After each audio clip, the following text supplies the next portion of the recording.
যেভাবে লেখা আছে আমি সেভাবেই পড়ছি। লিখছেন, আসসালামু আলাইকুম রাসেল ভাই এবং প্রিয় শ্রোতা, আশা করি আপনারা সবাই ভালো আছেন, সুস্থ আছেন এবং নিরাপদে আছেন। আপনাদের সবাইকে জানাচ্ছি হ্যালোউইনের ভয়ঙ্কর শুভেচ্ছা।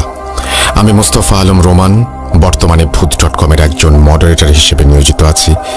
আজ আমি আপনাদের সাথে যে ঘটনাটি শেয়ার করব সেটা একটা কম্বো স্টোরি, তাই ঘটনাটির ব্যাপারে এখনই বিশেষ কিছু বলছি না। তবে আপনাদের জন্য এবং রাসেল ভাইয়ের জন্য এই ঘটনাটি হতে চলেছে হ্যালোউইন স্পেশাল এপিসোডের বিগ সারপ্রাইজ। আমি বাজি ধরে বলতে পারি এরকম ঘটনা এর আগে কখনো কোথাও প্রচারিত হয়নি, কারণ ঘটনাটি আমি নিজে সংগ্রহ করলেও লেখাটা কিন্তু আমার একার নয়। জানেন কে কে সঙ্গ দিয়েছে আমাকে? তারা আর কেউ নন, আমার আপনার প্রিয় তানভীর তুষার, সাবিত আলম এবং সিফাত আলম ভাই। জি হ্যাঁ, আমরা চারজন মিলে ঘটনাটি লিখেছি।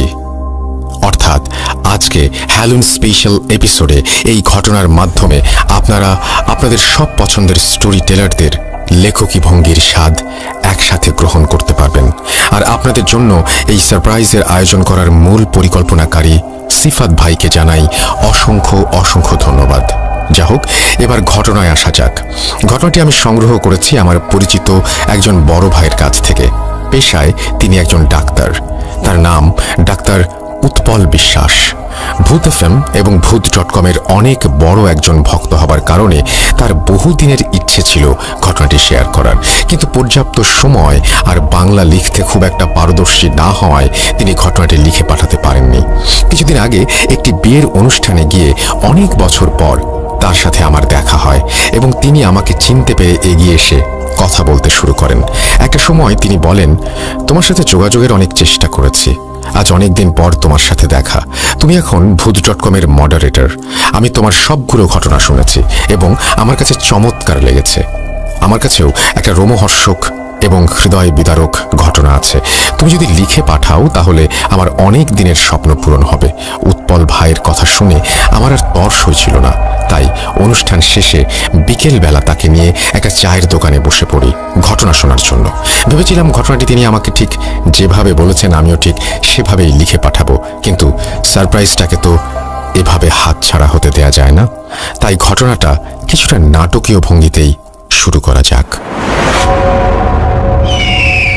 ঘটনা 1। সময়টা 2013 সালের 26 মে। পড়ন্ত বিকেল। স্বাভাবিকভাবে আর 5টা দিনের মতো সেদিনের বিকেলটিও।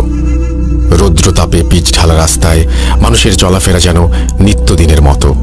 কিছুটা এগিয়ে যেতেই রাস্তার মাঝে একটি ভিড় দেখা যাচ্ছিল, আর ধীরে ধীরে উৎসুক জনতা এক এক করে সেই ভিড়ের মাঝে সামিল হতে লাগলো। সময়ের সাথে সাথে ভিড় বাড়তে থাকে, আর সেই ভিড়ের মাঝেই সবাই আবিষ্কার করে স্কুল ইউনিফর্ম পরা 16-17 বছর বয়সী এক কিশোরকে, যে কিনা রাস্তার মাঝে অচেতন অবস্থায় পড়ে আছে। অনেকেই মনে করে ছেলেটি হয়তো রোদের প্রচণ্ড তাপে মাথা ঘুরে পড়ে গিয়েছে। দুই একজন ব্যক্তি ছেলেটির শরীরে হাত রেখে বুঝতে পারে যে ছেলেটি আসলে আর বেঁচে নেই। বিষয়টি নিশ্চিত হতে কয়েকজন ছেলেটির গলায় হাত দিয়ে এবং কবজি পরীক্ষা করে দেখে, অর্থাৎ নাড়ি পরীক্ষা করে দেখে ছেলেটি সত্যিই মারা গিয়েছে। নিথর দেহ নিয়ে সে রাস্তার এক পাশে পড়ে আছে। ছেলেটির মৃত্যু নিশ্চিত হওয়ার পর উপস্থিত জনতার মাঝে কেউ একজন পুলিশে ফোন করে। যথারীতি কিছুক্ষণ পরে পুলিশ চলে আসে। তারা এসেই উৎসুক জনতার ভিড় সরিয়ে দিয়ে চারিদিকে আইনি প্রক্রিয়ায় ঘিরে ফেলে এবং ছেলেটির শার্ট প্যান্টের পকেট চেক করতে থাকে, এতে করে যদি ছেলেটির কোনো পরিচয় বা ঠিকানা পাওয়া যায়। কিন্তু অনেক খোঁজাখুঁজির পরেও ছেলেটির ব্যাগ থেকে উত্তরবঙ্গের কোনো একটা জেলার একটি ঠিকানা ছাড়া আর কিছুই পাওয়া যায় না। এরপর পুলিশ লাশটিকে ময়নাতদন্তের জন্য, অর্থাৎ পোস্টমর্টেমের জন্য বাংলাদেশের স্বনামধন্য একটি মেডিকেল কলেজে পাঠিয়ে দেয়। কিছুক্ষণের মধ্যেই যথারীতি লাশটি মেডিকেলে পৌঁছে যায়। সেখানে থাকা একজন চিকিৎসক লাশটিকে শেষবারের মতো পরীক্ষা করে এবং একটি স্ট্রেচারে করে মর্গে পাঠিয়ে দেন। অল্প কিছু সময়ের মাঝেই ডোম চলে আসে। ডোম ছিল মধ্যবয়স্ক একজন পুরুষ, মাথায় কাঁচা পাকা চুল আর মুখে চাপ দাঁড়ি। সেই মুহূর্তে সে নেশায় একদম বুঁদ হয়েছিল। ডোমরা সাধারণত এমনই হয়ে থাকে, লাশ কাটার আগে তাদের প্রচুর পরিমাণে নেশা করতে হয়। ডোম পোস্টমর্টমের জন্য রেডি হয়, কিন্তু কর্তব্যরত চিকিৎসক তখনও অনুপস্থিত। মেডিকেলের একজন স্টাফ এসে তাকে খবর দিয়ে যায় ডাক্তারের আসতে একটু দেরি হবে। ডোম অনেক এক্সপেরিয়েন্সড হবার ফলে সে ডাক্তারকে ছাড়াই লাশ কাটা শুরু করবে বলে ভাবে, আর সাথে এও ভাবে যে লাশের অর্গ্যানগুলো কেটে আলাদা করে রাখলে ডাক্তার সাহেব পরে এসে স্বল্প সময়ে সেগুলো দেখে নিয়ে কাজ শেষ করতে পারবে। এই ভেবে সে লাশ কাটতে শুরু করে দিল। লাশ কাটার এক পর্যায়ে গলার মাঝ বরাবর একটা অংশ কাটার পর সেই ডোম সেখানে একটি পাথর দেখতে পেল। রক্ত লেগে থাকার কারণে পাথরের রং বোঝা যাচ্ছিল না, বিধায় সে পাথরটি নিয়ে পাশে থাকা বালতির ভেতরে অর্থাৎ বালতির পানিতে ধুয়ে দেখল যে নীল রঙের একটি পাথর। পাথরটি দেখে বেশ দামি বলে মনে হচ্ছিল, তাই সে লোভ সামলাতে না পেরে পাথরটি নিজের প্যান্টের পকেটে ঢুকিয়ে ফেলে আর ভাবতে থাকে যে এই পাথর বিক্রি করেই নেশার সামগ্রী কেনা যাবে। এরপর সে লাশ কাটা শেষ করবে। ঠিক এমন সময় কর্তব্যরত চিকিৎসক চলে আসেন মর্গে, আর অনেকটা সময় নিয়ে লাশের বিভিন্ন অর্গান চেক করে উনি ডমকে বলেন, ছেলেটির মৃত্যুর কারণ আমার বোঝা হয়ে গেছে, আপনি লাশের সেলাই সহ বাকি কাজ শেষ করে ফিরে যেতে পারেন, আমি বেরোচ্ছি। এই বলে ডাক্তার মর্গের রুম থেকে বেরিয়ে চলে যান, আর ডোম লাশটি সেলাই করছিল। এমন সময় সে এক পুরুষ কণ্ঠের করুণ সুরে কান্নার আওয়াজ শুনতে পায়। কান্নার আওয়াজটা এতটাই করুণ ছিল যে কোনো ব্যক্তির কানে গেলে কষ্টে তার বুক ফেটে যাবে। ডোম তার সেলাই থামিয়ে মনে মনে ভাবছিল, এত বছর ধরে এখানে কাজ করছি, আজ পর্যন্ত কিছুই শুনলাম না, আবার কিছু দেখলামও না, তাহলে হঠাৎ এমন কান্নার আওয়াজ কোত্থেকে আসছে? যাকে মনে হয় আজকে একটু বেশি নেশা করে ফেলেছি, তাই এসব ভুলভাল শুনছি। মনে মনে নিজের সাথে এসব কথা বলে ডোম তার লাশ সেলাইয়ের কাজে মনোযোগ দেয়। লাশ সেলাই প্রায় শেষ। ঠিক এমন সময় সে শুনতে পায় কোনো পুরুষ কণ্ঠ খুব সুন্দরভাবে তাকে বলছে, যেটা নিয়েছ সেটা দয়া করে ফেরত দিয়ে দিও, না হলে বড় ক্ষতি হবে। ডোম এই কথা শুনে সেলাই বন্ধ করে দেয় আর প্রচন্ড ভয়ে ঘামতে থাকে। সে একটু সাহস নিয়ে জিজ্ঞাসা করে, কে কে কে কথা বলছে, কে? ডোমের কথা শেষ হবার আগেই সেই পুরুষ কণ্ঠ আবার বলে ওঠে, যা নিয়েছ ফেরত দিয়ে দিও, নইলে বড় ক্ষতি হবে। এবার ডোম আরো ভয় পেয়ে যায়, কিন্তু সে নিজেকে সান্ত্বনা দিয়ে ভয় কাটাতে শব্দ করতেই থাকে, হ্যাঁ হ্যাঁ হ্যাঁ, আজকে হয়তো একটু বেশি চড়িয়ে ফেলেছি, তাই এসব আওয়াজ শুনছি। সে একটু ভয়ে ভয়ে লাশ সেলাই করতে করতে ভাবে, এই পাথরটা বিক্রি করে নেশার জিনিস কিনবো, এটা আমি ঠিক নিয়েই যাব। এরপর সে আবার লাশ সেলাইয়ে মন দেয়। সেলাই শুরু করতেই তার মনে হতে থাকে মর্গের ভেতর সে ছাড়াও অন্য কারো উপস্থিতি আছে। তার কানের কাছে কান্নার সেই আওয়াজ যেন আরো স্পষ্টভাবে আসতে থাকে, আর একটু পরপর আওয়াজটা তার বাম কান থেকে ডান কানের দিকে, আবার ডান কান থেকে বাম কানের দিকে ঘুরতে থাকে। পরক্ষণেই কান্নার আওয়াজ থেমে যায় আর রুমটি একদম পিন ড্রপ সাইলেন্ট হয়ে যায়। হঠাৎ সেই নীরবতা ভেঙে আবারও ডোম শুনতে পায় কেউ রুমের চারটা কোণা থেকে একসাথে বলছে, ফিরিয়ে দাও, দয়া করে ফিরিয়ে দাও, ওটা নিয়ে যেও না এখান থেকে, ফিরিয়ে দাও। ডোম সব শুনে অস্থির হয়ে নিজেকে বলতে থাকে, সব ভুল, আমি ভুল শুনছি আমি। এভাবেই নিজের সাথে কথা বলতে বলতে ডোম লাশ সেলাই শেষ করে ফেলে, আর সে ভয়ে ভয়ে খুব দ্রুত লাশটিকে ঢেকে দেয় আর হিমাগারে রেখে তড়িৎ বেগে মর্গ ত্যাগ করে। কিছুক্ষণ পর পুলিশ আসে ময়নাতদন্তের কাজ শেষ হয়েছে কিনা জানার জন্য। ময়নাতদন্ত শেষ হয়ে গেছে দেখে মেডিকেলের সমস্ত পেপার ওয়ার্ক সম্পূর্ণ করে লাশটিকে ছেলেটির ব্যাগে থাকা একটি ঠিকানায় পাঠাবার জন্য অ্যাম্বুলেন্সের কাছে হস্তান্তর করা হয়। জীবনে প্রথমবারের মতো মাইক্রোবাসের স্টিয়ারিং ছেড়ে অ্যাম্বুলেন্সের স্টিয়ারিংয়ে হাত রাখলেন অ্যাম্বুলেন্স চালক। তার জীবনের প্রথম ভাড়ায় এই লাশটি বহন করে নিয়ে যেতে হবে প্রায় 1.5 ঘন্টার পথ। হাসপাতালের সব ঝামেলা মিটিয়ে লাশ নিয়ে ঠিক 10টায় রওনা দিলেন অ্যাম্বুলেন্স চালক ও তার সহযোগী লাশটির প্রথম গন্তব্যস্থল ছেলেটির এলাকার থানায়। হাসপাতাল থেকে বেরিয়ে প্রায় 1.5 ঘন্টার পথ। যতদূর চোখ যায় বিস্তৃত খোলা মাঠ আর ফসলি জমি, সাথে পাকা রাস্তার দুপাশে বড় বড় গাছের সারি। রাতে অ্যাম্বুলেন্সের হেডলাইটের আলোতে এক মোহনীয় পরিবেশ তৈরি হয়েছে রাস্তা জুড়ে। কিছু দূর যেতেই অ্যাম্বুলেন্স চালক একটা ক্ষীণ ফিসফিস শব্দ শুনতে পেলেন। ঠিক বোঝা যাচ্ছে না কে বলছে বা কি বলছে, ফিসফিস করে বলছে। তিনি আরো ভালোভাবে খেয়াল করলেন এবং শুনতে পেলেন পুরুষ কণ্ঠে একটা চাপা আর্তনাদ খুব করুণ সুরে ভেসে আসছে তার কানে। রাস্তার মাঝে যা কিছু ঘটে যাক না কেন, আপনি দয়া করে গাড়ি থামাবেন না। এই ফিসফিস শব্দ অ্যাম্বুলেন্সের চালক বেশ কয়েকবার শুনতে পেলেন। তিনি শব্দের উৎস খুঁজে না পেয়ে পাশে থাকা সহকারীকে বললেন, তুই কি কোনো ফিসফিস আওয়াজ শুনতে পাচ্ছিস? তার সহকারী অনেকটা অবাক হয়ে তার দিকে তাকিয়ে বললেন, কই না তো। অ্যাম্বুলেন্স চালক বললেন, আমার মনে হচ্ছে কেউ ফিসফিস করে কথা বলছে, রাস্তার মাঝে কোনোভাবেই গাড়ি থামাবেন না, এরকম, সাথে করুণ আর্তনাদ। এটা শুনে সহকারী বললেন, ভাই, এই রাতে নির্জন রাস্তায় বাতাসের শব্দ ছাড়া আর কিছুই নাই। আপনি নতুন নতুন অ্যাম্বুলেন্স চালাচ্ছেন, তাই হয়তো মনের ভুলে এই সব শব্দ শুনছেন। আমি তো কিছু ইস্যুটি নাই, এটা হয়তো আপনার মনের ভুল। আপনি নিশ্চিন্তে গাড়ি চালান, কোনো সমস্যা নেই, মাত্র তো এইটুকু পথ। সহকারীর কথা শুনে অ্যাম্বুলেন্স চালকও মনের ভুল ভেবে আবার স্বাভাবিকভাবে গাড়ি চালানো শুরু করেন। এভাবে কিছুক্ষণ গাড়ি চালানোর পর চালক খেয়াল করলেন অন্ধকারের রাস্তার দুপাশে দুজন মানুষ দাঁড়িয়ে হাত উঁচু করে সাহায্য চাইছেন। তিনি সেদিকে তাকাতেই অ্যাম্বুলেন্সের পেছনে থাকা ড্রাইভার আর রোগীর মাঝে যে জায়গাটা একটা জানালার মতো দেয়া থাকে, জানালায় টোকা দিয়ে আবার সেই পুরুষ কণ্ঠে কাঁদো কাঁদো গলায় গাড়ি না থামানোর জন্য অনুরোধ করতে লাগলেন। এবারে অনুরোধটা যেন একটু স্পষ্টভাবেই শুনতে পেলেন তিনি, কিন্তু তিনি খেয়াল করলেন তার পাশে থাকা হেল্পার খুব স্বাভাবিকভাবেই বসে আছে। সে রাস্তার দুজন লোককেও লক্ষ্য করছে না। তাই তিনি গাড়ি না থামিয়ে রাস্তার লোক দুজনকে পাশ কাটিয়ে সামনে চলে গেলেন।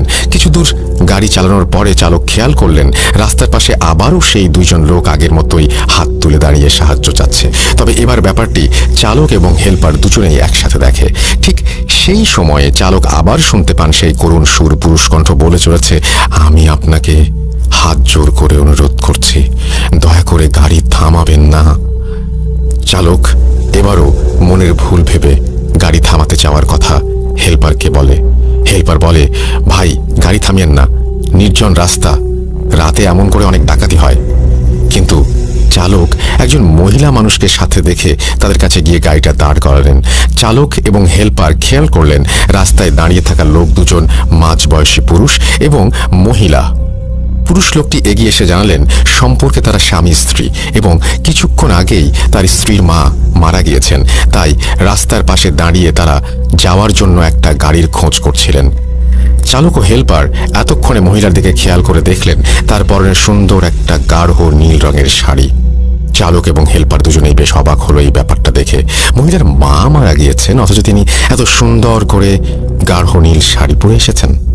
এবার পুরুষ লোকটি বললেন, ভাই, এই মুহূর্তে একটা জরুরি কাজের জন্য আমি তার সাথে যেতে পারছি না, তাই দয়া করে আপনি ওকে পৌঁছে দিন, ভাড়া যত লাগে আপনাকে দেব।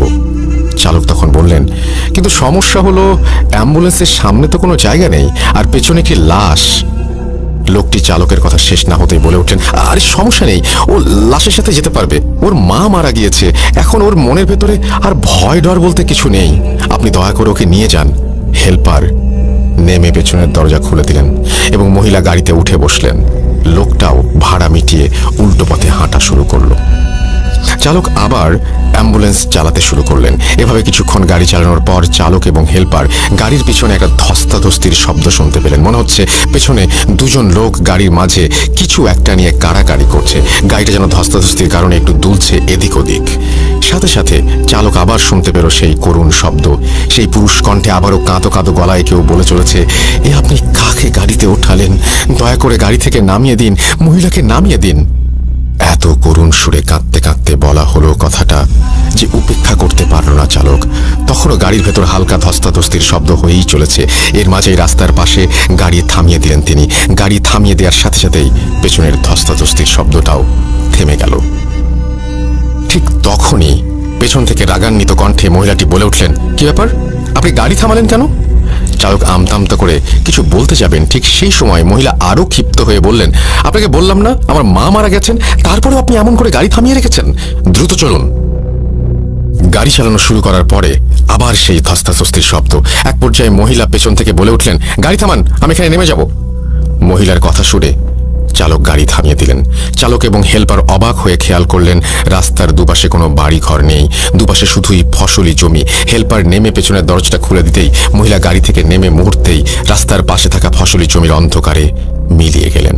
এরপর তারা গাড়ি নিয়ে কোনো ঝামেলা ছাড়াই মাঝরাতে ছেলেটির এলাকার থানায় পৌঁছালেন এবং সেই থানায় পুলিশের সাহায্যে তারা লাশ নিয়ে ছেলেটির বাড়িতে গেলেন। এবার গাড়ির দরজা খুলে তারা যখন লাশটি নামাতে গেল তখন দেখল লাশের ডান পা থেকে তাজা রক্ত ঝরছে। সেই রক্ত দিয়ে অ্যাম্বুলেন্সের স্ট্রেচার ভিজে চুইয়ে পড়েছে অ্যাম্বুলেন্সের মেঝেতে।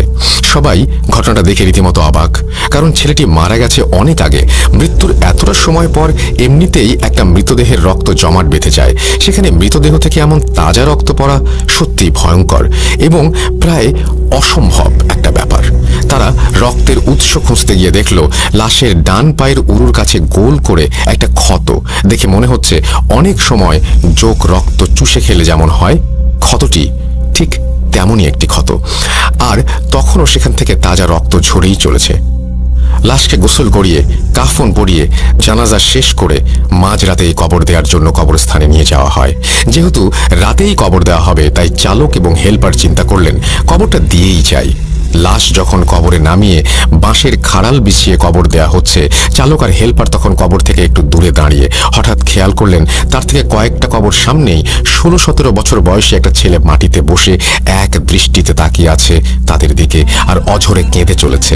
তিনি ভাবলেন সে হয়তো মারা যাওয়া ছেলেটির বন্ধু, তাই বন্ধুর মৃত্যুতে এমন করে কান্না করছে। কিন্তু একটু পরে খেয়াল করলেন ছেলেটি শুধু তার দিকেই তাকিয়ে কান্না করে যাচ্ছেন আর অন্য কারো দিকে তাকাচ্ছেন না। তিনি ভালো করে খেয়াল করে দেখলেন অন্য কেউ ছেলেটিকে দেখছেও না। ব্যাপারটা তখন বেশ ভয়ের আর অদ্ভুত লাগে তার কাছে। কবর দেওয়া শেষ করে তারা যখন বাড়ির পথে যাত্রা শুরু করলেন তখন চালক খেয়াল করলেন গাড়ির হেডলাইটের আলোতে রাস্তার পাশে কবরস্থানে কাঁদতে থাকা সেই ছেলেটি রাস্তার পাশে বসে ঠিক আগের মতোই তার দিকে তাকিয়ে আছে এবং কান্না করছে।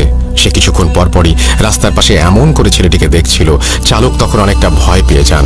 তার মনে তখন একটাই প্রশ্ন, তিনি ছেলেটাকে পার করে আসার পরেও কেন বারবার এমন দেখছেন আর শুধুমাত্র তার দিকে তাকিয়েই বা কেন কান্না করছে। এসব ভাবতে ভাবতে কিছু দূর এগিয়ে আবার দেখেন ছেলেটি রাস্তার পাশে তার দিকে তাকিয়ে কান্না করছে। চালক আবার ছেলেটির দিকে তাকাতেই হেল্পার চিৎকার দিয়ে ওঠে। হেল্পারের চিৎকার শুনে সামনে তাকাতেই চালক দেখে অপর দিক থেকে একটা দ্রুত গতিতে মালবাহী ট্রাক ছুটে আসছে। কিছু বুঝে ওঠার আগেই এসে সজোরে ধাক্কা দেয় অ্যাম্বুলেন্সটাকে। অ্যাক্সিডেন্টের সাথে সাথে জ্ঞান হারিয়ে ফেলেন অ্যাম্বুলেন্সের চালক এবং হেল্পার। কিন্তু জ্ঞান হারানোর কয়েক মুহূর্ত পরেই আবার তাদের জ্ঞান ফিরে আসে। চালক এবং হেল্পার দেখতে পান তাদের কিছুই হয়নি। একটু আগে যে ট্রাকের সাথে অ্যাক্সিডেন্ট করলো তার কোনো চিহ্নও নেই আর এই সব কিছু একদম ঠিকঠাক আছে। একটু পর নিজেকে স্বাভাবিক অবস্থায় ফিরিয়ে এনে একটু ভয়ে ভয়ে চালক আবার গাড়ি চালাতে শুরু করলেন। আবারও একটু দূরে এসে তিনি খেয়াল করলেন আবারও সেই ছেলেটি রাস্তার পাশে বসে তার দিকে তাকিয়ে আছে আর একটানা কান্না করেই চলেছে। ছেলেটির দিকে তাকাতেই তা আবার আগের মতো করেই অ্যাক্সিডেন্ট করলো। আবার কয়েক মুহূর্তের জন্য জ্ঞান হারানোর পর জ্ঞান ফিরে দেখেন সবকিছু ঠিক এবং স্বাভাবিক। এবার চালক হেল্পার প্রচন্ড রকমের ভয় পেয়ে যান। গাড়ি চালক আস্তে আস্তে গাড়ি চালানো শুরু করেন। কিছুক্ষণ বেশ স্বাভাবিকভাবে আসার পর দুজনে খেয়াল করেন রাস্তার পাশে বিশাল এক গাছের ডাল ভেঙে পড়ে আছে তাদের অ্যাম্বুলেন্সের সামনে। এটা দেখে দুজনেই অ্যাম্বুলেন্স থেকে নেমে দৌড় দেয় সামনের দিকে। একটু সামনেই তারা দেখতে পায় একটা চায়ের দোকান আর দোকানে কয়েকজন লোক বসে চা খাচ্ছে। তারা সেদিকে দৌড়ে গেলে লোকগুলো উঠে দাঁড়ায়। চায়ের দোকানি তাদের বলে, আপনারা রাস্তার মাঝে গাড়ি রেখে এভাবে দৌড়ে আসছেন কেন? অ্যাম্বুলেন্স চালক তখন বলেন, দেখলেন না আমাদের গাড়ির উপর একটা গাছ ভেঙে পড়লো। চায়ের দোকানি সহ সবাই অর্থাৎ বাকি সবাই তখন অবাক হয়ে তাদের দিকে তাকিয়ে আছে। দোকানি বলে, কই, কোথায় গাছের ডাল ভেঙে পড়েছে? সবকিছু তো ঠিকই আছে। আমি দেখলাম আপনারা গাড়ি থেকে নেমে আসছেন, হঠাৎ কি হলো আপনি মাঝ রাস্তায় গাড়ি হার্ড ব্রেক করলেন, তারপর দুজন গাড়ি থেকে নেমে সোজা আমাদের দিকে দৌড় দিয়ে আসলেন। এই কথা শুনে চালক এবং হেল্পার দুজনেই পেছনের দিকে তাকিয়ে কোথাও কোনো গাছের ডালের চিহ্ন দেখতে পেল না। ফাঁকা রাস্তার মাঝে তাদের গাড়ি দাঁড় করানো, তারা বাকি রাতটা ভয়ে ভয়ে এই চায়ের দোকানেই কাটিয়ে সকালে চলে গেল। চালক অ্যাম্বুলেন্স চালানোর প্রথম দিনই এমন এক ভয়ঙ্কর অভিজ্ঞতার কারণে সেদিন বাড়ি ফিরে এই অ্যাম্বুলেন্স চালানোর চাকরি বাদ দিয়ে দিলেন। কিন্তু ঘটনা যেন তখনও তার পিছু ছাড়ছে না। তিনি প্রায় প্রতি রাতে একটা অদ্ভুত স্বপ্ন দেখতে শুরু করেন। তিনি স্বপ্নে দেখেন একজন 50 ব্যক্তি তার কাছে এসে সেদিন রাতে গাড়ি থামিয়ে সেই মহিলাকে গাড়িতে তোলার ব্যাপারে খুব রাগান্বিত হয়ে অভিযোগ জানাচ্ছেন। কেন সেদিন রাতে এতবার বলার পরেও সে গাড়ি থামিয়ে ওই মহিলাকে গাড়িতে তুললেন এটা বারবার জানতে চাচ্ছেন। এই বৃদ্ধ লোকটাকে তিনি এর আগে কোথাও দেখেননি বা চেনেন না। এরপর একটা পর্যায়ে গিয়ে দেখলেন লোকটা তাকে একটা অজানা জিনিস ফিরিয়ে দেওয়ার জন্য অনুরোধ জানাচ্ছেন। তার একটু পরেই অ্যাম্বুলেন্স চালকের ঘুম ভেঙে যায়। তিনি তিনি এই স্বপ্নের কোনো ব্যাখ্যা বুঝতে পারেন না। তিনি প্রথম দিন এটা স্বাভাবিকভাবেই মেনে নিলেন। এত কিছু ঘটে গেল গত রাতে, তাই হয়তো এমন হয়েছে এটা ভাবলেন। কিন্তু প্রথম দিন এটা স্বাভাবিকভাবেই মেনে নিলেও সমস্যা হলো প্রতিদিন রাতে তিনি একই স্বপ্ন দেখা শুরু করলেন। বারবার সেই 50 লোকটা তার কাছে একটা অজানা জিনিস ফিরিয়ে দিতে বলছে। প্রায় 2 সপ্তাহ ধরে এই স্বপ্নের কোনো কুল কিনারা করতে না পেরে তিনি অনেকটা বাধ্য হয়ে সেই ছেলের বাড়িতে চলে যান। সেদিন রাতে যে বাড়িতে তিনি লাশ নামিয়ে দিয়েছিলেন, সেই বাড়িতে গিয়ে দেখতে পান ছেলের বাবা মারা গিয়েছেন এবং তাকেও তার ছেলের পাশে কবর দেয়া হয়েছে। তিনি আশেপাশের কয়েকজনকে তার স্বপ্নে দেখা বৃদ্ধটির চেহারার বর্ণনা দিলেন, এমন কাউকে তারা দেখেছে কিনা। সবাই তাকে হতাশ করে দিয়ে বলে এমন কাউকে তারা কোনো দিন দেখেনি। সেখানে কোনো তথ্য না পেয়ে তিনি আবার বাড়িতে ফিরে আসেন, কিন্তু স্বপ্নের সেই লোক তার পিছু ছাড়ে না। তাই তার সাথে ঘটে চলা ঘটনার ব্যাখ্যা এবং ঘটনাগুলোর রহস্য উন্মোচনের জন্য মরিয়া হয়ে ওঠেন তিনি। এর পরিপ্রেক্ষিতেই সে যত দ্রুত সম্ভব সেই মেডিকেলে আসার জন্য রওনা হন। মেডিকেলে পৌঁছাতে পৌঁছাতে অনেকটা রাত হয়ে গিয়েছিল। সে মেডিকেলে এসে যে ডাক্তার সেই ছেলের পোস্টমর্টম করেছিল তাকে খুঁজতে শুরু করেন। ডাক্তারকে খুঁজে পাওয়ার পর ডাক্তার কিছুটা ব্যস্ত থাকায় তাকে বাইরে গিয়ে অপেক্ষা করতে বলেন। ডাক্তার বাইরে এসে তাকে কি হয়েছে জিজ্ঞেস করতেই সে ডাক্তারের পেছনের দিকে অবাক চোখে তাকায়, আর কিছু বলার আগেই অজ্ঞান হয়ে মাটিতে লুটিয়ে পড়ে। ডাক্তার এই আকস্মিক দৃশ্য দেখে থমকে যান এবং আশেপাশের লোকজন ডাকতে শুরু করেন তাকে সাহায্য করার জন্য। লোকজন ডাকার জন্য ডাক্তার যখন এদিক ওদিক দেখছিলেন, তখন পেছন দিকে চোখ পড়তেই তিনি দেখেন খাকি কাপড় পরিহিত একজন মধ্যবয়সী লোকও অজ্ঞান হয়ে পড়ে আছে। ডাক্তার আশেপাশের লোকজন এবং হাসপাতালের স্টাফদের সাহায্যে তাদের দুজনকে ভেতরে নিয়ে শুইয়ে দেন। ঘটনা 3। ঘণ্টাখানেক পর অ্যাম্বুলেন্স চালকের জ্ঞান ফিরে আসে এবং অনেকটা উত্তেজিত হয়ে সে ডাক্তারের কাছে গিয়ে তাকে জিজ্ঞেস করে, ওই লোকটিকে, আপনার পেছনে যে লোকটি দাঁড়িয়েছিল সেই লোকটি কোথায়? ডাক্তার তার কথা বুঝতে না পেরে তাকে জিজ্ঞেস করে সে কোন লোকটির কথা বলছে। প্রত্যুত্তরে অ্যাম্বুলেন্স চালক ডাক্তারকে বলে তার পেছনে যে লোকটি খাঁকি কাপড় পরে দাঁড়িয়েছিল সেই লোকটি কোথায়। ডাক্তার কিছুটা অবাক হন, কেননা অ্যাম্বুলেন্স চালক এবং সেই খাঁকি কাপড় পরিহিত লোকটি কখনোই একজন আরেকজনের পরিচিত নন। এই বিষয়ে তিনি নিশ্চিত ছিলেন, কেননা খাঁকি কাপড় পরিহিত লোকটাকে তিনি চিনতেন আর ভালো করেই জানতেন সে সবসময় নেশাগ্রস্ত থাকে। কিন্তু তবুও অ্যাম্বুলেন্স চালক কেন বারবার সেই লোকটাকে এত মরিয়া হয়ে খুঁজছে? ডাক্তার তার সব চিন্তা ভাবনাকে মনের মধ্যে লুকিয়ে রেখে অ্যাম্বুলেন্স চালকটিকে সেই খাঁকি কাপড় পরিহিত লোকটার বিছানার কাছে নিয়ে যান এবং জিজ্ঞেস করেন সে এই বিছানায় শুয়ে থাকা লোকটির কথাই জিজ্ঞেস করছিল কিনা। উত্তরে অ্যাম্বুলেন্স চালক হ্যাঁ বলেন এবং সেই লোকটির দিকে এক দৃষ্টিতে তাকিয়ে থাকেন এবং লোকটির পরিচয় জানতে চান। ডাক্তার তাকে জানায় বিছানায় পড়ে থাকা লোকটি এই হসপিটালের ডোম। ডাক্তার কোনো কিছু বুঝতে না পেরে অ্যাম্বুলেন্স চালককে সবকিছু খুলে বলার অনুরোধ করেন। অ্যাম্বুলেন্স চালক ডাক্তারকে কিছু বলতে যাওয়ার আগেই বিছানায় শুয়ে থাকা ডোমের জ্ঞান ফিরে আসে। ডোমের জ্ঞান ফিরে আসার সাথে সাথে সে অ্যাম্বুলেন্স চালকের দিকে তাকিয়ে অবাক প্রশ্ন করতে থাকে সে কে এবং কেনই বা সে বারবার তার স্বপ্নে আসে। ডোমের কথা শুনে অ্যাম্বুলেন্স চালক এক প্রকার বাকরুদ্ধ হয়ে যান। কিছু সময় পর সে নিজেকে স্বাভাবিক অবস্থায় ফিরিয়ে এনে অনেকটা বিরক্তি নিয়ে ডোমকে সেই একই প্রশ্নগুলো করতে শুরু করে। তাদের কথোপকথন শুনে ডাক্তার একরকম বোকা বনে যায়। অ্যাম্বুলেন্স চালক তখন ডোমকে প্রশ্ন করে সে কেন বারবার রাস্তায় গাড়ি থামাতে নিষেধ করেছিল। অ্যাম্বুলেন্স চালকের কথা শুনে ডোম রীতিমতো উত্তেজিত হয়ে যায় এবং সে অ্যাম্বুলেন্স চালককে উল্টো প্রশ্ন করে বসে। ডোমের প্রশ্ন ছিল কেন সে বারবার সেই পাথরটি ফিরিয়ে দিতে বলছিল। ডোমের কথা শুনে অ্যাম্বুলেন্স ড্রাইভার তাকে বলে পাথর? কোন পাথর? কিসের পাথর? আমি কোনো পাথরের কথা জানি না।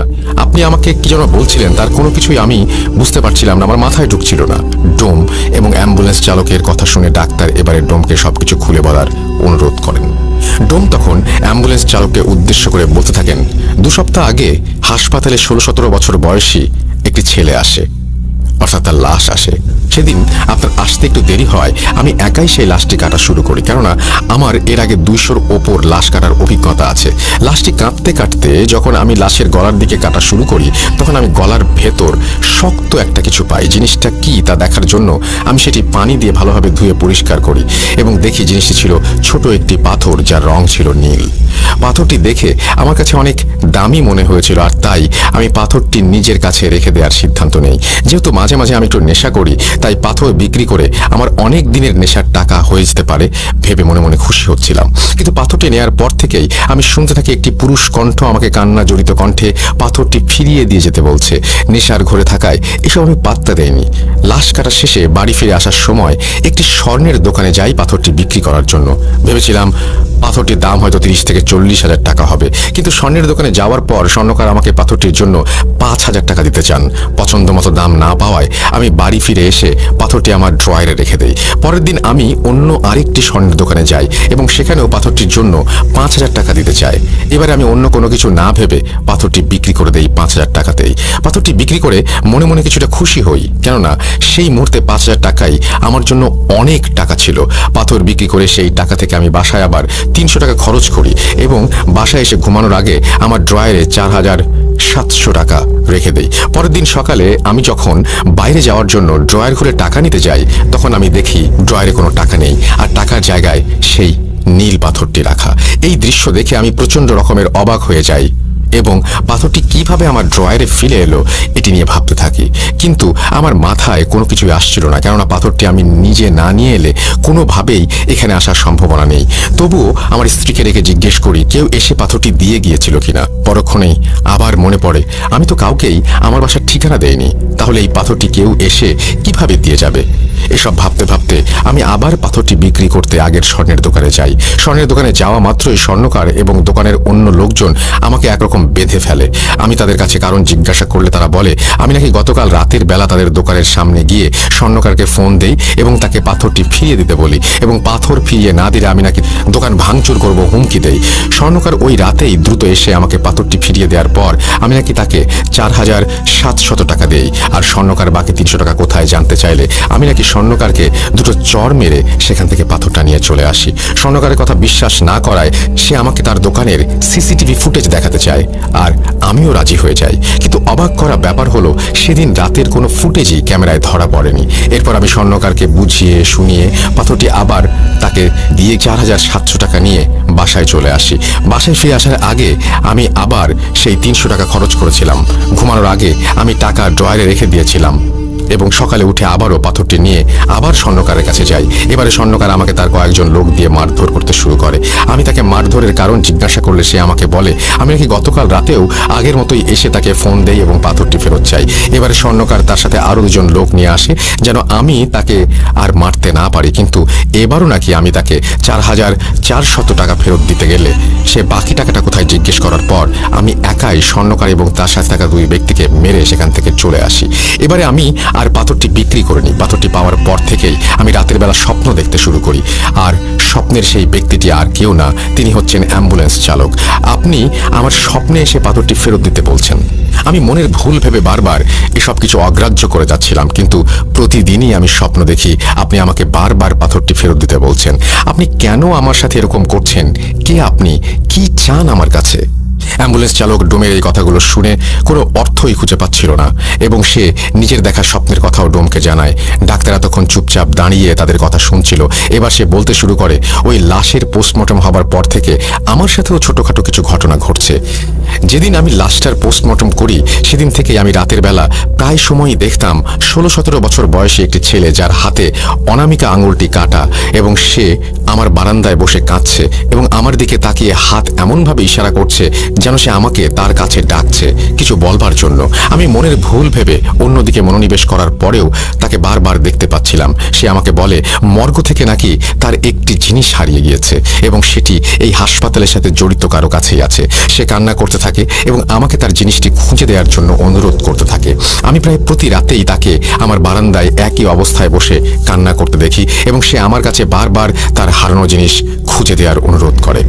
তাদের 3 জনের কথার পর পরস্পরের মনে যেন এক ধোঁয়াশার সৃষ্টি হয়। তাদের সাথে কি হচ্ছে তারা কেউ কোনো কিছু বুঝতে পারছিল না। কোনো কিছু বুঝতে না পেরে তারা পুলিশের শরণাপন্ন হয়। পুলিশ স্টেশনে গিয়ে সেই লাশটির সম্পর্কে তথ্য জানতে চাইলে পুলিশ সরাসরি তাদেরকে তথ্য দিতে মানা করে দেয় এবং তারা পরীক্ষা নিরীক্ষা ও তদন্তের পর কিছু জানতে পারলে তাদের জানাবে, আর প্রয়োজন পড়লে তাদের ডাকা হবে। পুলিশ তাদের কাছে এই সব তথ্য জানতে চাওয়ার কারণ জানতে চাইলে তারা পুলিশকে সবকিছু খুলে বলে, কিন্তু পুলিশ এইসব অলৌকিক ব্যাপারে হাসি ঠাট্টায় উড়িয়ে দিয়ে তাদেরকে পুলিশ স্টেশন থেকে চলে যেতে বলে। এরপর তারা সকলেই নিজ নিজ বাসায় চলে যায়। তবে অদ্ভুত ব্যাপার হলো, সেদিনের পর থেকে অ্যাম্বুলেন্স চালক এবং ডাক্তারের সাথে আর কোনো ধরনের কোনো ঘটনা ঘটেনি, কিন্তু সেদিন থেকে ডোমের জীবন শুরু হয় এক বিভীষিকাময় কালো অধ্যায়ের। বাড়িতে ফিরে আসার পর ডোম আবার স্বপ্ন দেখতে শুরু করে। এবার সে স্বপ্নে গাঢ় নীল শাড়ি পরিহিত মহিলাকে দেখতে পায়। মহিলা তাকে বারবার সেই অ্যাম্বুলেন্স চালককে একটি জিনিস দিতে নিষেধ করে এবং বলে যদি সে অ্যাম্বুলেন্স চালককে জিনিসটি দেয় তাহলে নাকি অনেক বড় ক্ষতি হবে। কিছুক্ষণ পর সে আবার স্বপ্নে দেখে অ্যাম্বুলেন্স চালকটি তার স্বপ্নে এসে তার কাছে কিছু একটা চাচ্ছে এবং বলছে যদি সে জিনিসটি তাকে না দেয় তাহলে নাকি সেই গাঢ় নীল শাড়ি পরিহিত মহিলা এসে তার অনেক বড় ক্ষতি করবে। কিন্তু ডোম কিছুতেই বুঝতে পারছিল না সেই মহিলা এবং অ্যাম্বুলেন্স চালক তার কাছে কি চাচ্ছে। অ্যাম্বুলেন্স চালক এবং সেই মহিলাটি ডোমের কাছে আসলে সেই পাথরটি চাচ্ছিল, কিন্তু সে কিছুতেই ভেবে পাচ্ছিল না তারা তার কাছে আসলে কি চাচ্ছে।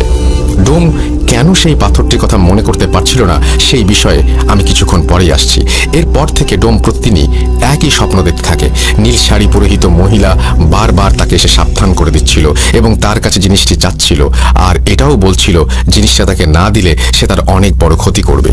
এর কিছুদিন পর বাইরে থেকে বাজার করে ফিরে আসার সময় একটি রোড অ্যাক্সিডেন্টে ডোমের স্ত্রী মারা যায়।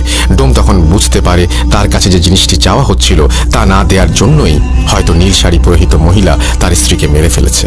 ডোমের স্ত্রী মারা যাওয়ার পর তার স্ত্রীর জানাজা পড়িয়ে দাফন করা হয়। কিছুদিন পর ডোমের স্ত্রীর কুলখানির দিন রাতে স্বপ্নে দেখে সেই শাড়ি পরিহিত মহিলাটি তার কাছে এসে জিনিসটি চাচ্ছে এবং বলছে এখনো সময় আছে, জিনিসটা আমাকে দিয়ে দে।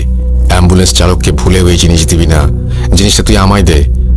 আর যদি তুই আমাকে জিনিসটা না দিস তাহলে তোর মেয়েকে হারাতে হবে, আমি চাইলে তোকেও মেরে ফেলতে পারি। এই স্বপ্ন দেখে ভয়ে ডোমের ঘুম ভেঙে যায় এবং সে ভাবে তার মেয়ের যেন কোনো ক্ষতি না হয়, তাই সে আর মর্গের কাজে যাবে না। এরপর সে সারাদিন বাসায় নিজের মেয়ের সাথে থাকতে শুরু করে। কিন্তু কিছুদিন পর কোনো এক দরকারে ডোম তার মেয়েকে নিয়ে বাসা থেকে বের হয়। দরকার শেষে মেয়ের সাথে কথা বলতে বলতে যখন বাসায় ফিরছিল তখন হুট করেই যে স্থানে ডোমের স্ত্রীর অ্যাক্সিডেন্ট করে মারা গিয়েছিল সেই একই স্থানে আসার পর সে তার মেয়ের কোনো একটা আওয়াজ শুনতে না পেয়ে যখন পেছন ফিরে তাকায় তখন সে দেখে তার মেয়েও সেই একই জায়গায় রোড অ্যাক্সিডেন্ট করেছে এবং সাথে সাথে সেখানেই মারা গিয়েছে। এই দৃশ্য দেখে সে হতবাক হয়ে যায়। তার মাথা একেবারেই যেন কাজ করা বন্ধ করে দেয়। বুকের ভেতরে চাপা কষ্ট নিয়ে ডোম তার মেয়েকে দাফন করে বাসায় ফিরে আসে। সেদিন রাতে এসে সেই নীল শাড়ি পরিহিত মহিলাটিকে স্বপ্ন দেখে ডোম। মহিলাটি তাকে বলে তোকে বারবার সাবধান করেছিলাম আর বলেছিলাম আমাকে জিনিসটা দিয়ে দে, কিন্তু জিনিসটা দিচ্ছিস না। আবারও বলছি আমাকে জিনিসটা দিয়ে দে, তোর স্ত্রী সন্তানকে মারতে পারলে আমি তোকেও মারতে পারি, কথাটা মাথায় রাখিস।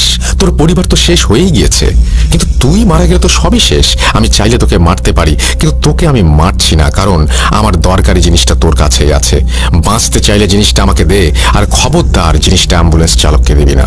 ডোমের এই স্বপ্ন দেখা শেষ হওয়ার সাথে সাথেই সে আবার স্বপ্নে অ্যাম্বুলেন্স চালককে দেখতে পায়। অ্যাম্বুলেন্স চালক তাকে বলে জিনিসটা দয়া করে আমাকে দিয়ে দিন, আপনার পরিবারের দুজন সদস্য ইতোমধ্যে মারা গেছে, আপনি যদি বাঁচতে চান তাহলে জিনিসটা আমাকে দিয়ে দিন দয়া করে, সেই মহিলা আপনাকেও মেরে ফেলবে।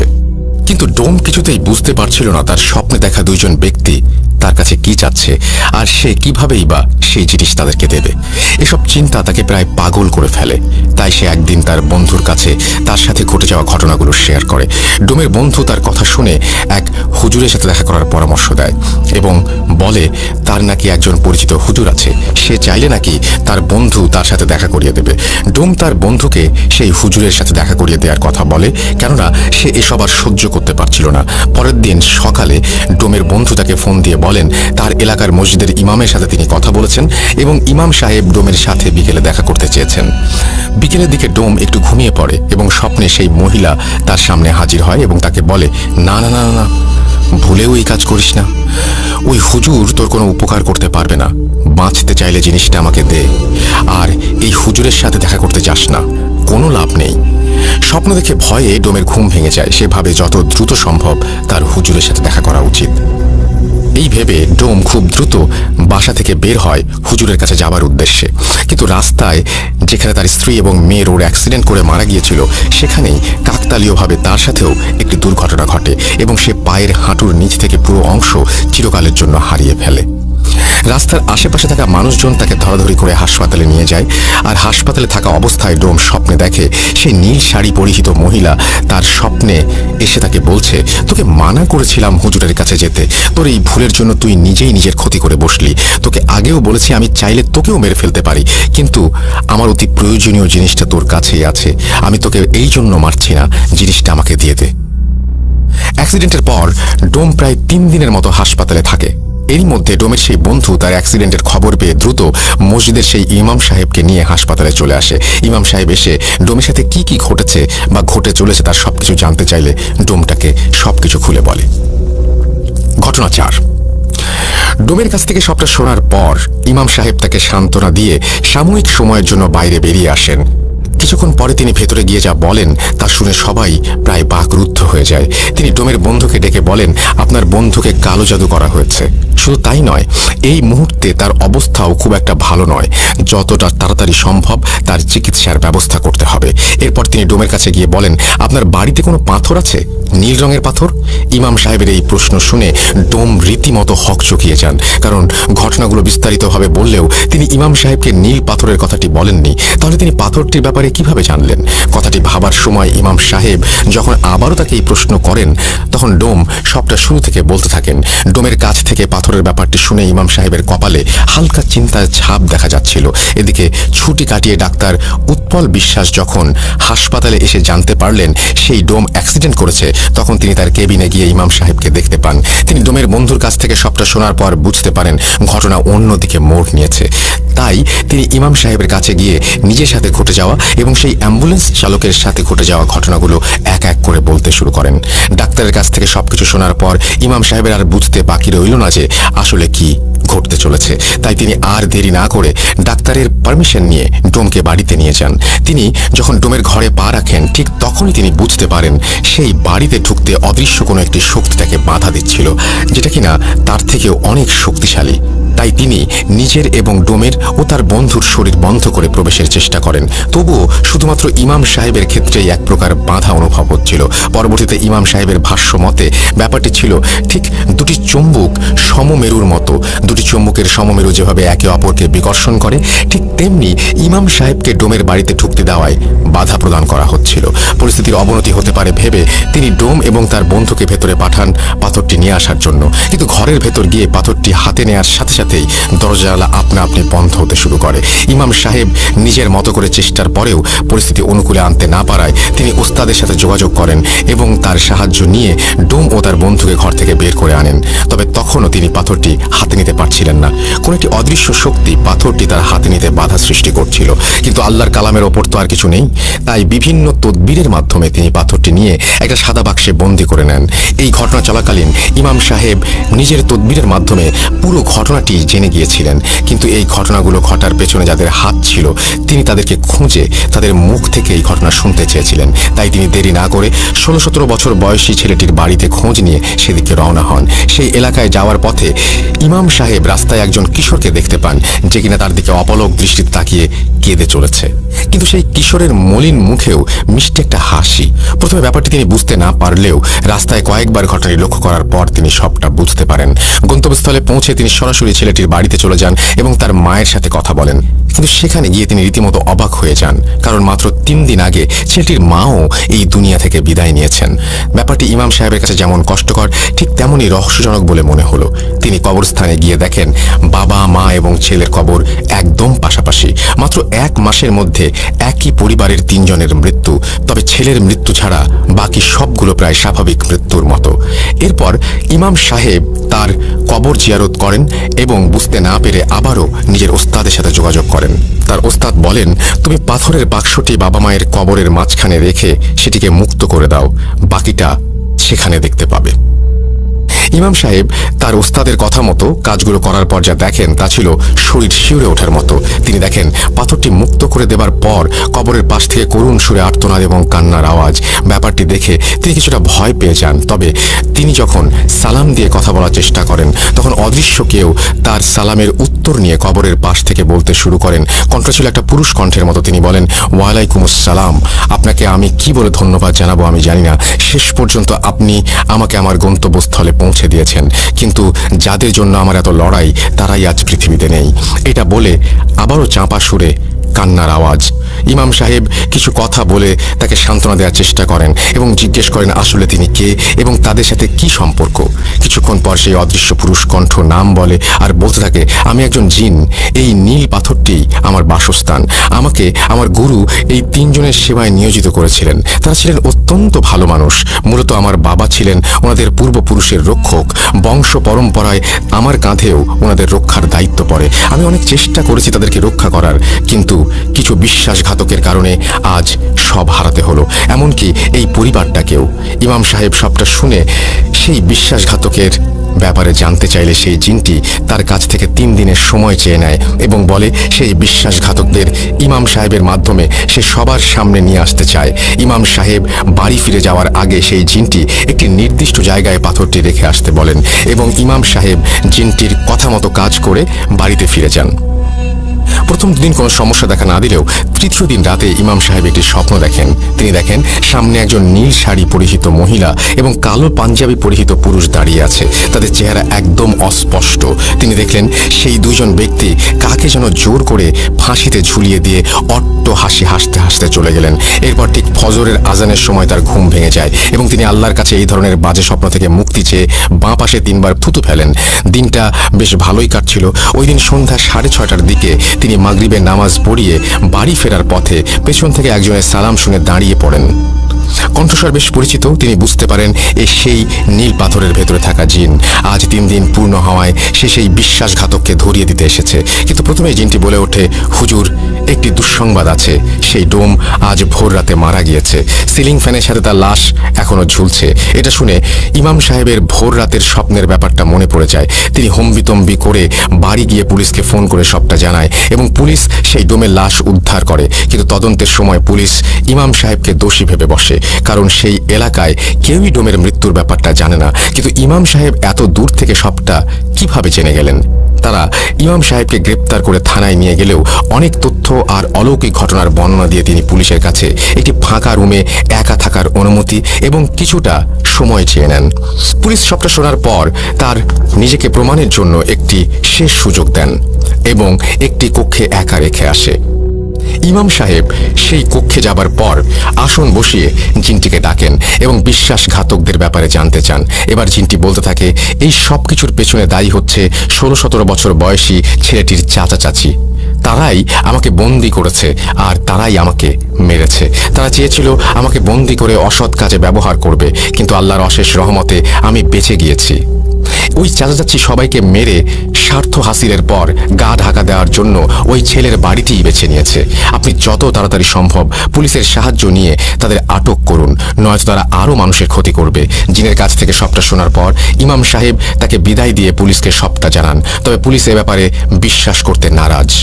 ইমাম সাহেব পুলিশকে শেষবারের মতো ভরসা করার অনুরোধ জানালে পুলিশ ব্যাপারটি বুঝতে পারে এবং ফোর্স নিয়ে বেরিয়ে পড়ে। সত্যি বলতে ব্যাপারটি অবিশ্বাস্য হলেও সত্য যে পুলিশ বাড়িতে রেড দেওয়ার পর 2 জন ব্যক্তিকে খুঁজে পায় যারা সেখানে তন্ত্রবিদ্যা চর্চা করছিল।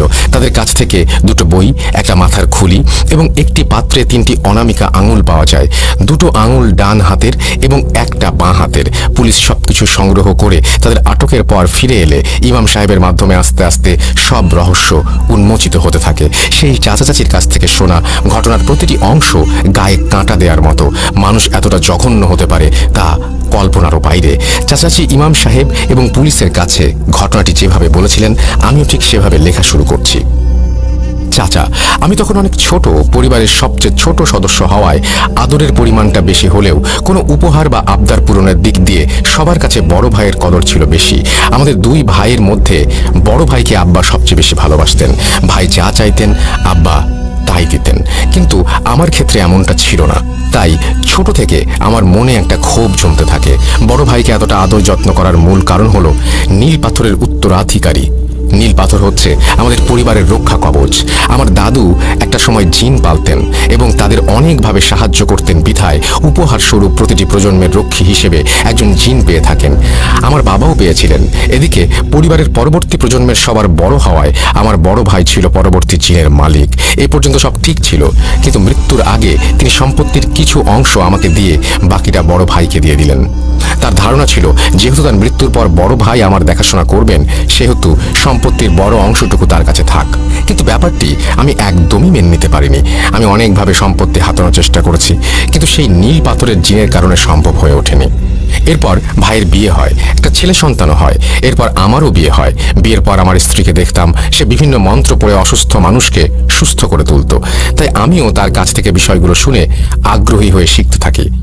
একটা সময় আমরা দুজনই কবিরাজি শুরু করে দেই এবং শক্তিশালী মন্ত্র শিখে চর্চা করতে থাকি। এদিকে আমার ভাতিজাও বড় হতে থাকে এবং আবারও সম্পত্তি পাওয়ার আশা শেষ হতে থাকে, কারণ আমার কোনো ছেলে মেয়ে নেই। সম্পত্তি এবং নীল পাথরের ভাগিদার সে একাই। তাই এই ব্যাপারে আমি আমার স্ত্রীর সাথে আলোচনা করলে সে ভাতিজাকে আমাদের দোকানে নিয়ে আসতে বলে। সেখান থেকে আমরা কবিরাজির মাধ্যমে মানুষকে সুস্থ করে দিতাম। আমিও বড় ভাইয়ের সাথে কথা বলে ভাতিজাকে শহরে পাঠিয়ে দিতে বলি এবং ভালো স্কুলে পড়াবার আশ্বাস দেই। বড় ভাই আমাকে বিশ্বাস করে ভাতিজাকে পাঠিয়ে দিলে আমি রোজ স্কুল শেষে তাকে দোকানে নিয়ে বসাতাম এবং আমাদের কাজগুলো দেখিয়ে তাকে আকৃষ্ট করার চেষ্টা করতাম। এমনই একদিন আমাদের পরিকল্পনায় আমরা সফল হই। আমার ভাতিজা মন্ত্র পাঠ করে অলৌকিকভাবে মানুষকে সুস্থ করার বিষয়ে অনেকটা আগ্রহী হয়ে যায় এবং আমাদের কাছে কবিরাজি শিখতে চায়। এটাই ছিল আমাদের মোক্ষম সুযোগ। কাজ শেখানোর নাম করে কিছুদিন পর আমরা তাকে নিয়ে 3 দিনের জন্য গোসল করতে মানা করে দেই এবং ঘরের লাইট বন্ধ করে দরজা আটকে বসে থাকতে বলি, আর ওর বাবা মায়ের সাথে কথা বলতে মানা করে দেই। আমাদের মূল উদ্দেশ্য ছিল ওর ওপর জিনের আসর করিয়ে ওর নামের সম্পত্তিগুলো অন্যদের নামে লিখিয়ে নেয়া। কিন্তু 3 দিন কেটে যাওয়ার পরেও আমাদের তন্ত্রবিদ্যায় কোনো কাজই হচ্ছিল না।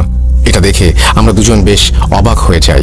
আমরা বিষয়টি ভেবে কোনো কুল কিনারা করতে পারছিলাম না, কারণ এই নিয়মে চললে জিনের আসর থেকে বাঁচা সম্ভব নয়। তাহলে ও কিভাবে বেঁচে গেল? এটা ভাবতে ভাবতেই আমার মনে একটা প্রশ্ন জাগে, আচ্ছা নীল পাথরটা ওর কাছে নেই তো? কথাটি ভেবে আমার বুকটা কেঁপে ওঠে। তাই পরের দিন সকালে ও স্কুলে চলে গেলে আমি আর আমার স্ত্রী পুরো ঘর তন্ন তন্ন করে খুঁজে ওর আলমারির ওপরে একটা বাক্সে নীল পাথরটা খুঁজে পাই। ব্যাস, আর কি চাই? এতদিনে আমাদের সব স্বপ্ন, সব ইচ্ছে পূরণ হতে চলেছে। মনে মনে কথাগুলো ভাবতে ভাবতেই আমি পাথরটি নিয়ে বেরিয়ে পড়ি। এরপর প্রায় 1 সপ্তাহের চেষ্টায় আমরা পাথরটির ভেতরে থাকা জিনকে কাবু করতে সক্ষম হই এবং তাকে নিজের বশে এনে কুফরি করতে করতে রক্ষক থেকে ভক্ষকে পরিণত করে দেই। ওকে এমনভাবে কুফরি করা হয়েছিল যে ওর নিজের প্রতি আর ওর নিজের কোনো কন্ট্রোল ছিল না। আমরা ওকে পাথরে আটকে পাথরটি অদৃশ্য করে আবার ভাতিজার পানির বোতলে ঢুকিয়ে দেই। আমাদের মূল পরিকল্পনা ভাতিজাকে এনে সম্পত্তি লিখিয়ে নেয়া এবং পাথরটি চুরি হলেও এতে করে আমাদের ফেঁসে যাওয়ার সম্ভাবনা আছে। আমি পাথরটির ওপর কুফরি কালাম করে ওটার মাধ্যমে ভাতিজাকে মেরে ফেলার সিদ্ধান্ত নেই। এতে করে তার মৃত্যুতে আমাদের ওপর কোনো সন্দেহ আসবে না এবং ভাইয়ের সম্পত্তির ভাগটাও একটা সময় আমাদের কাছেই চলে আসবে। যেই ভাবা সেই কাজ। কুফরি করা পানি খেয়ে রাস্তার মাঝে পাথরটি ভাতিজার গলায় আটকে যায় এবং দম বন্ধ হয়ে যায়। এরপরের ঘটনাগুলো আপনারা সবাই জানেন। তবে আমরা এতদিন লুকিয়েছিলাম না, আমরা ভাইয়ের বাড়ির আশেপাশেই ছিলাম এবং তাদের কুফরি করা পানি খাইয়ে আমাদের কথা ভুলিয়ে রেখেছিলাম, যাতে করে আমাদের ব্যাপারে পুলিশকে জানাতে না পারে। ভাতিজা মারা যাবার দিন রাতে হসপিটালে আমি শুধু অ্যাম্বুলেন্স চালক আর ডাক্তারকে দেখেছিলাম। সেই মুহূর্তে আমার উদ্দেশ্য ছিল নীল পাথর খুঁজে পাওয়া, কিন্তু অনেক চেষ্টার পরেও আমি কোনো খোঁজ পাইনি। তাই ডাক্তারের রুমালটা আমি চুরি করে নেই এবং সেটার মাধ্যমে সেই রাতেই আমি তাকে কালো জাদু করি। আর অ্যাম্বুলেন্সের চালককে কালো জাদু করার জন্য আমি জিনকে আমার স্ত্রীর সাথে পাঠিয়ে দেই রাস্তায় গাড়ি থামিয়ে কোনো কিছু সংগ্রহ করার জন্য। সেই রাতে অ্যাম্বুলেন্সের চালক যে দুজনকে দেখেছিল তাদের মধ্যে নীল শাড়ি পরা মহিলাটি ছিল আমার স্ত্রী, আর পুরুষ বেশে ছিল একজন জিন, যেটা তাকে দ্রুত সময় রাস্তা পার করতে সাহায্য করছিল। ওই দিনই আমার স্ত্রী কোনো এক বইয়ে পড়েছিল, যদি একই পরিবারের সকলের মৃত্যুর পর ছেলেদের ডান হাত এবং মেয়েদের বাম হাতের অনামিকা আঙুল কেটে নিয়ে আসা হয় তাহলে ক্ষমতা দ্বিগুণ বেড়ে যাবে। তাই ওই রাতে আমার স্ত্রী অ্যাম্বুলেন্সের পেছনে থেকে চালকের শার্টের একটা অংশ, ভাতিজার ডান হাতের অনামিকার আঙুল আর ডান পায়ের রক্ত নিয়ে আসে। এরপর আমরা একে একে ডাক্তার এবং অ্যাম্বুলেন্স চালককে কালো জাদু করি। কালো জাদুর মূল উদ্দেশ্য ছিল যখন কারো সাথে কথা বলবো তখন তাদের মাধ্যমে আমরা সেই ব্যক্তির সব তথ্য সংগ্রহ করতে পারবো। এটাকে আমরা নীল পাথর খোঁজার একটি মাধ্যম বানিয়ে ফেলেছিলাম। এভাবে অনেক চেষ্টা করে প্রায় 2 সপ্তাহ পর অ্যাম্বুলেন্স চালক মেডিকেলে আসে এবং ডাক্তারের সাথে কথা বলে। তখন ডোমের সাথে তাদের দেখা হয় এবং সেই সময় আমি জানতে পারি ডোম নীল পাথরটি চুরি করেছে। তাই ওই দিনের পর ডাক্তার এবং অ্যাম্বুলেন্স চালকের ওপর থেকে কালো জাদুর প্রভাবটি কাটিয়ে ডোমের ওপর জাদু করা হয় পাথরটা ফিরিয়ে আনার জন্য। কিন্তু এখানে একটি সমস্যা দেখা দেয়। ভাতিজার মৃত্যুর পর জাদুর প্রভাব কেটে যাওয়ায় নীল পাথরে থাকা জিনটি নিজের ক্ষমতা ফিরে পায়, কিন্তু তার পক্ষে একা চলাচল করা অসম্ভব ছিল।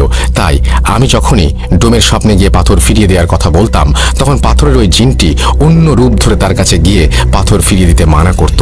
স্বপ্নে বারবার পাথরের কথা উল্লেখ করা হতো ঠিকই, কিন্তু ঘুম ভাঙার পর নীল পাথরের জিনের প্রভাবে স্বপ্নের সব কথা মনে থাকলেও পাথরের কথাটা মনে থাকতো না। আমরা তাকে অনেকভাবে ভয় দেখিয়ে তার স্ত্রী মেয়েকে মেরে এবং তাকে নানা রকমের হুমকি দিয়েও পাথরটি নিতে চেয়েছিলাম, কিন্তু সফল করতে পারিনি। এভাবে আমরা যখন সফল হতে পারছিলাম না তখন শক্তি বৃদ্ধির জন্য আমরা আমার ভাবিকে মারার সিদ্ধান্ত নেই। আমার ভাইকে মেরেছিলাম অনেক আগেই।